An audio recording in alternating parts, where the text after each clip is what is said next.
Hi, I'm Greg Ulan with Reynolds, and this is Connected.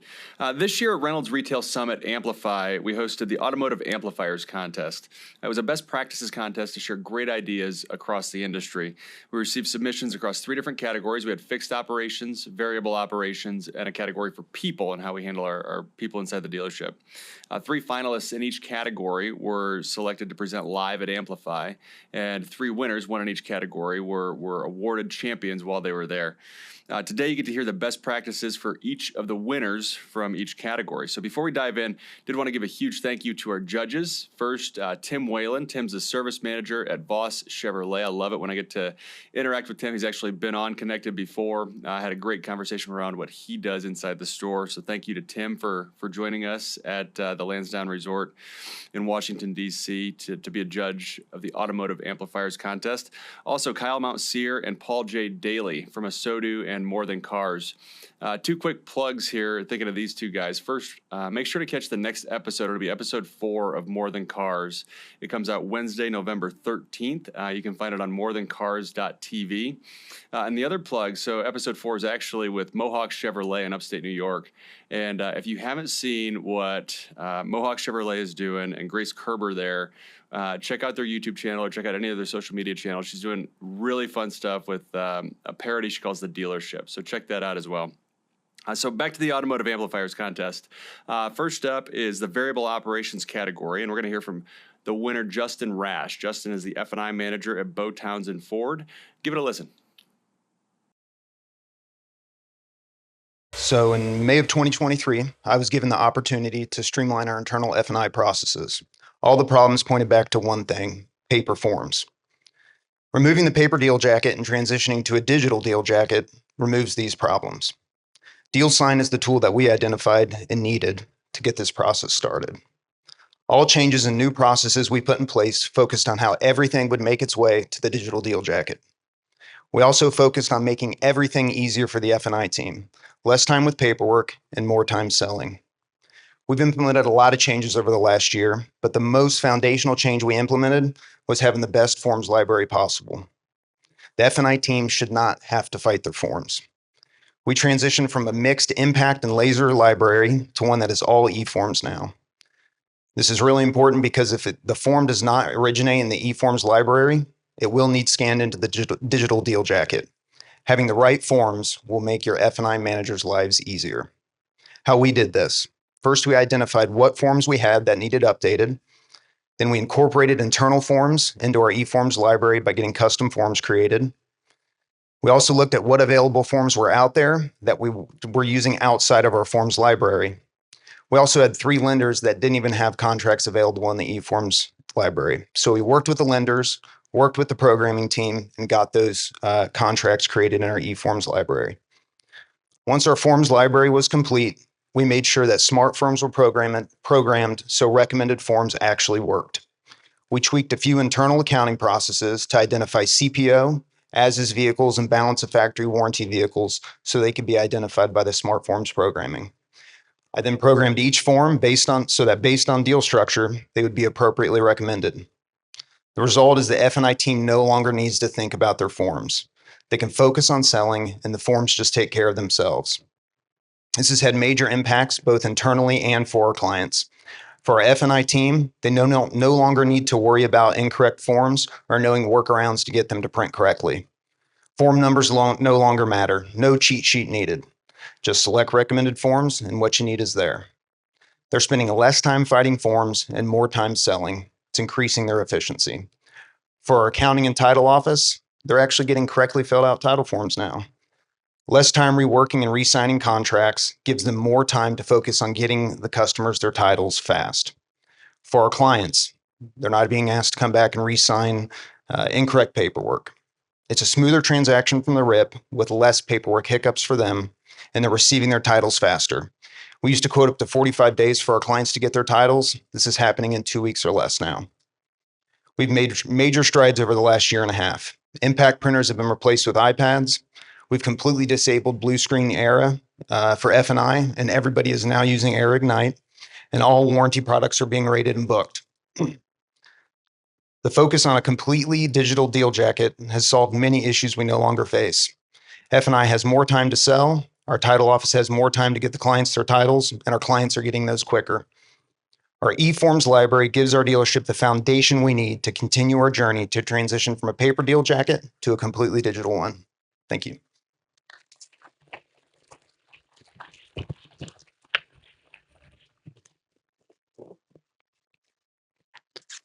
I'll start. So first of all, kudos. That's a heck of a commitment to the forms. How are you measuring both efficiency and production, and how have you seen those? Mainly, are you looking at like deals per manager, or have you seen a difference in gross profit per unit, or products per deal, or anything like that at this point, or is it mainly a felt impact? Probably more of a felt impact at this point. Our processes were, I wouldn't say in shambles, but we were very old school. We're your classic dealer, impact printers, finance managers, everybody using blue screen. And as I started this, I just saw how we were deficient in many areas. We weren't using rating, but just there was no efficiency to the way we put the data in. We were just jamming everything, and I said that earlier. We're jamming everything into Reynolds. They hoped to get it to print right, and they never thought of what happened to that data later. And if you remove the paper deal jacket and go to a completely digital deal jacket, all that matters is the data, right? It's not about the paper. The paper doesn't matter anymore. So, from the start, it was you got to lay the foundation, right? Because where we want to go is no deal jacket. It's all digital, and it just seamlessly goes through the system in our dealership from F&I to our accounting department to the title office. That can happen without having a folder, and it can happen instantly. So I see us progressing towards that, I guess. So Have you seen any kind of impact on training new F&I managers or putting new people in the position as a result of making the process digital? I have seen, so it's actually retraining our current F&I really is what it is. And I have one of our finance guys really hopped on board with me, and he had very little Ignite experience, and he jumped in with both feet, and he doesn't even know how to use blue screen anymore. Pretty much, he's using all Ignite. He's the one I go to when we implement, because you have to release these little tweaks little by little. You can't just fire hose all these guys. You got to change one little thing at a time.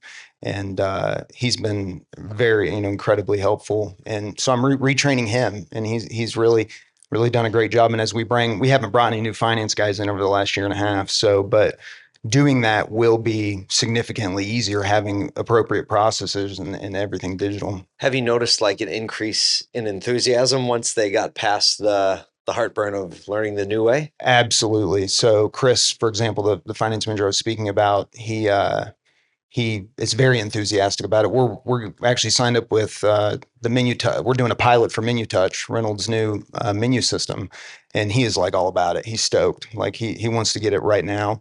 I have other finance managers who aren't as enthusiastic. They drag their feet, but I'm still trying to get rid of one impact printer. So. Well, you're trying to think about what's the ROI of an enthusiastic finance manager.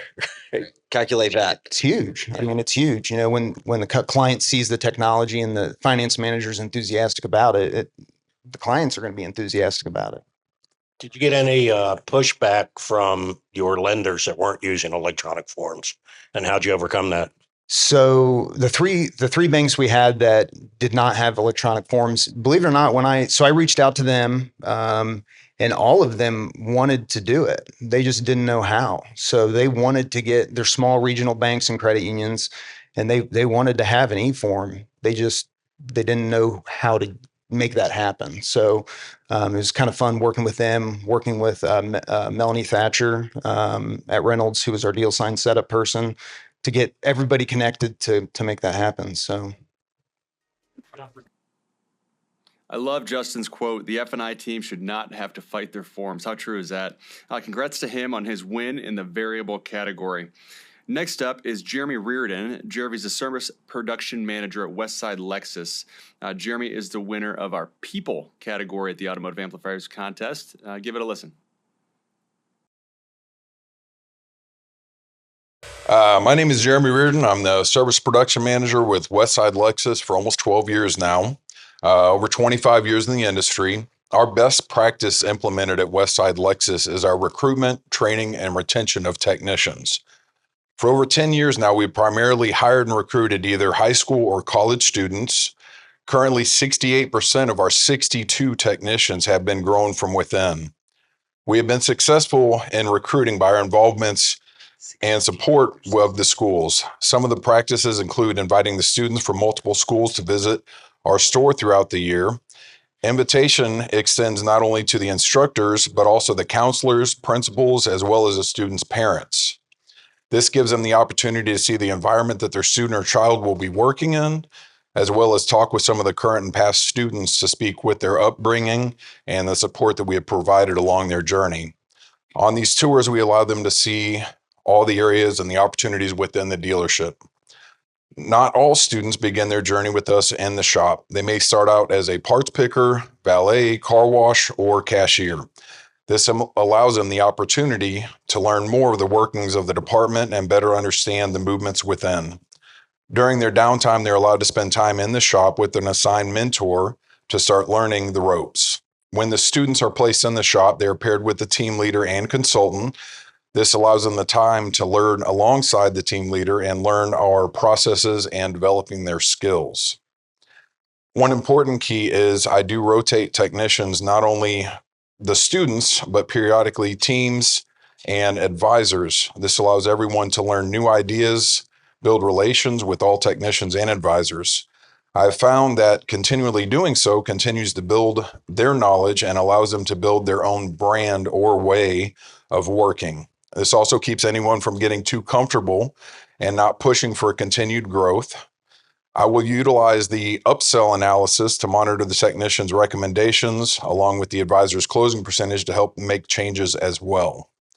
This is also important to ensure recommendations are uniform across the shop and encouraging ways of pushing the advisors and the tech to better present their recommendations. As far as retention, this is always a tough, but also sometimes an easy one. Listen to your technicians.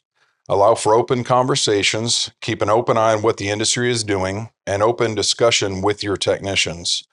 Being open to new ideas and allowing your team input on the idea goes a long way. This can include anything from their pay or optional days off. During our annual reviews, I do ask each technician to bring something to the table when we sit down. So not only are we talking about them, but also something that either myself or our department can improve. No matter how big or small the suggestion is, follow-up is a must. We also support our technicians with reimbursement for school and tools for students at different levels. Additionally, we support our technicians in obtaining ASEs by paying up to 2 times on one test. This allows them to take the test. If they do fail it on the first attempt, they're still reimbursed and encouraged to go back and take it again. Doing this is another way to let them know that we support them in their journey in their career.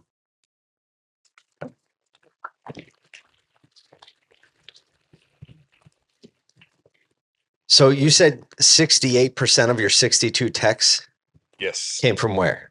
High school, college. All right, explain really quickly Right. how you struck up those relationships, because if other dealers are going to implement this, give us a path. Right. So it's very important working with the schools, not only going out to the parents' night and the job fairs, but also participating, especially in their committee meetings. You get to go out, talk to them, get a little more in-depth learning of what the school does.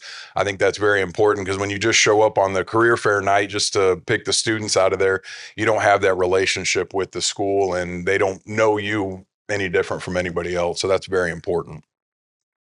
Did it take like creating any level of like marketing assets or materials around that, or is it really just one-to-one connection, or have you created kind of like brochures and documentation about the career paths and things like that, visuals and stuff? No documentation there. Honestly, I think for as long as we've been doing this, I've got 2 of my most recent team leaders actually came up from the car wash and have worked their way up. I think the guys honestly just love the bragging rights. They like to be able to see that guy and they're going to be like, yeah, you're where we're at because of me. Yeah. And they love that. That's cool. Yeah. I have to say, I do a lot of the stuff you do, and I was really proud of myself for what I did until I met you. So I got some work to do. So one thing I found was necessary, and wonder if you do that. Do you lay out a written plan? What are the next steps, and what kind of pay levels can they expect through those steps? So they do have different pay levels, and I think part of what I was discussing as far as rotating them around is very important when we get them at a high school level. That way you get opportunity for different team leaders to have their hands on them. So that way, by the time they're getting ready to enroll in college, you get that input back from the team leaders and the other associates that have worked with them. And they can tell you, all right, this guy's got what it takes. We can grow him more from within, or he may need to go off to college. Let's give him a little more push in that direction. There's a couple things that really stood out to me when Jeremy was talking. First was the idea of bringing in students and educators and even parents for tours into the facility to see what the work environment actually looks like. And the other one was the reimbursement for school and tools and certifications throughout their career. I thought both of those were really important points to help draw new technicians in and then keep technicians as long as possible. So congratulations to Jeremy on his win at the Automotive Amplifiers Contest. Finally, we have the winner in the fixed ops category, who is James Dieli. James is the warranty administrator at Beau Townsend Ford. Good afternoon, everyone. Thank you for the opportunity to speak today. It is an honor. I am excited to share with you some insights into an innovative shift that we've embraced in our automotive service department, the transition to a paperless environment. And this move isn't just about going green. It's a strategic decision that's revolutionizing how we operate, improving efficiency, sales, and setting a new standard for the industry. The idea of a paperless service department seems ambitious even just a few years ago. After all, the automotive industry has long been tied to physical paperwork, repair orders, invoices, service records, and much more. But innovation often stems from challenging the status quo. And that is exactly what we did. By implementing digital solutions using the Reynolds and Reynolds Advanced Service Software Suite, we've not only streamlined our operation, but enhanced our service delivery in ways that were unimaginable. The uniqueness of our approach was its comprehensive nature. We didn't just replace paper with screens. We reimagined the entire workflow. Service technicians and advisors use individual PCs and tablets to access the work orders in real time, updating them. Customers review and approve recommendations from their smartphones. And all service records are stored on the cloud, accessible anytime and anywhere. A service log serves as a critical tool in auditing our own procedures, finding our deficiencies, and addressing individual team members. The integration of technology into every aspect of our service operation has created a seamless, efficient, accountable, and customer-centric process. Now let's talk about the impact. The positive impact on sales and efficiency have been profound. First, on the efficiency front, the time saved by no longer having to shuffle through paperwork is significant. Our technicians spend more time doing what they do best, repairing and maintaining vehicles. This has not only increased their productivity, but reduced turnaround times, allowing us to serve more clients faster. Moreover, the transparency and convenience offered by the digital platform has enhanced the customer experience, leading to higher customer satisfaction rates, repeat business. Customers appreciate the ease with which they can track their vehicle's progress, receive digital invoices, approve repairs, all without setting foot inside of our service department. And this has made us a key differentiator, and it drives customer loyalty and consequently sales growth. Sales has been positively impacted too. With a more efficient, customer-friendly process, our service advisors have more time to engage with the customer, build stronger relationships, and explain the additional services. There has been a noticeable increase in upsell opportunity and overall service revenue. The paperless system has improved our data analytic capabilities as well in ways that we didn't even know that we could analyze it, allowing us to better understand customer preferences, optimize our offerings, and report to our manufacturer for significant warranty labor rate and warranty parts markup increases. All of this brings me to the concept of the tipping point. In any industry, there comes a moment when a new practice ceases to be novel and becomes a new form. This is the tipping point. For us, that was realizing the full potential of a paperless environment in our service department. It's not just a tool, but we use it as a catalyst for growth in our culture and our operation. Customer satisfaction boost, upticks in sales, and our employees having easier days at work were not isolated wins. They're signs that this is the future for our service department. We are proud to be at the forefront of the shift. The paperless automotive service department is not just a trend, it's a movement towards a smarter, more sustainable operation that benefits our customers, our employees, and our bottom line. And as we continue to expand and refine our digital capabilities, I'm confident that there is even greater success in years to come. Thank you.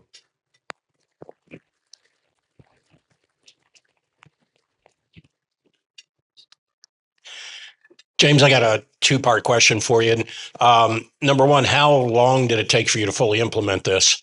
And number two, can you give me some idea of numbers for your productivity levels? How much did it increase? Yeah. So on the first question, how long? It was quite the process. There were changes that I was making well before we even knew that we were going paperless that impacted our transition to paperless. I would say I started making those changes incrementally in 2019, but the vision really came into shape in 2021. And then we turned off the printer at the beginning of 2022. And what kind of numbers increase have you seen? Increase in efficiencies. So the technicians and labor hours that we were doing back in 2019, we've nearly doubled the labor hours that our service department with the same amount of bays. And you can contribute most of that to going paperless? I see it as an increase in efficiency due to technicians not having to walk to the parts counter, stand in the line at the parts counter. I mean, they're in their bays, and all of our most our most producing technicians are well over 90 hours every single pay period without stretching to reach that. They're pushing numbers rather than where am I going to get my hours, and it's a huge shift in our culture. I have a more important question. When you turned the printer off, which was a great moment there that you said that, did you like circle it with baseball bats like that scene in Office Space in slow motion? I circled it with repair orders that were still printing. I just didn't take the repair orders off of the printer. I just said, I don't think we need these anymore. Everybody just don't take your repair orders off. And another advisor came to me and said, take your repair orders off the printer. I was like, no, you don't take your repair orders off the printer. I have a question. What's your title at the group? I'm a warranty administrator, but I do whatever it takes. That's my last question. That's good. That's freaking awesome, dude. Yeah. I love I just want to kudos. Like I look down at your title and it's not like you're like fixed ops director for the group. Like you're a warranty administrator and you've had this initiative to take that as an initiative. And then the passion that you showed just a minute ago, like there's not like a passion thing on here, but if I had one, it'd be a 5. So kudos. Thank you. Well, thank you very much for the compliment. I really appreciate it. I did it for the technicians. I see what they do every single day and how hard they work, and I wanted to make it easier for them. James is doing really great things. You know, it's funny, at the event at Amplify, he was called out by Ed Roberts, who's with Beau Ford. He's the COO of Beau Ford. We've had him on Connected as well, doing amazing things down there. But Ed called out James. He said, "Wait, what's your title again?" And James said, "Warranty administrator." And he said, "Well, for now." He said, "You're not a fixed ops director yet." So leading into the great things that James is doing, big compliments to him. Congrats on his win at Amplify as well. So we had a great time this year. Thank you again to all of our judges and certainly all of our contestants in the Automotive Amplifiers Contest. You can check out more from the summit at rayray.com/amplify. And we're looking forward to announcing next year's location, so make sure to stay tuned. That'll be coming up very, very soon. Before we hop off, don't forget you can watch or listen to all episodes of Connected on YouTube, Apple, and Spotify podcasts. Make sure to hit subscribe so you're notified every other week when new episodes are released. Thanks so much, and we'll see you in 2 weeks.